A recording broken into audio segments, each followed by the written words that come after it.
ফলপ্রসূ হচ্ছে। আসসালামু আলাইকুম। মাস্কটা খুললো, দেখা যায় না, এই শোনা যাবে না। আসসালামু আলাইকুম।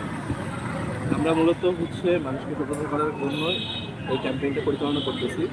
তো আমরা যতদিন ধরে এই ক্যাম্পেইন পরিচালনা করি, তো আমরা প্রথম দিনের তুলনায় যখন শেষ দিন ক্যাম্পেইন শেষ করি তখন আমরা নিজেরাই বুঝতে পারি যে আসলে ওই এলাকাটাতে প্রথমে কী পরিমাণে হর্ন বাজতো, আর আমরা যে কয়দিনই ক্যাম্পেইন করি তারপরে কি পরিমাণে হর্ন বাজে। সো এর দ্বারা আমরা বুঝতে পারি যে আসলে আমাদের ক্যাম্পেইনে একটু হলেও মানুষ সচেতন হয় বা সুফল হয়। এবং এর পাশাপাশি দেখবে আমরা যখন দাঁড়ায় থাকি অনেক গাড়ির ড্রাইভার বা অনেক পথচারী আমাদেরকে তারা নিজে থেকেই অ্যাপ্রিসিয়েট জানায় যে আসলে সব কিছু যে আমাদের মারাত্মক একটা ক্ষতি বা ব্যাধি, এটা যে আমরা ফিল করি না, কিন্তু যারা সচেতন মহল তারা এই বিষয়টাকে আসলে আমাদেরকে সাপোর্ট দিয়ে বলে যায় যে আসলে আমরা খুব একটা ভালো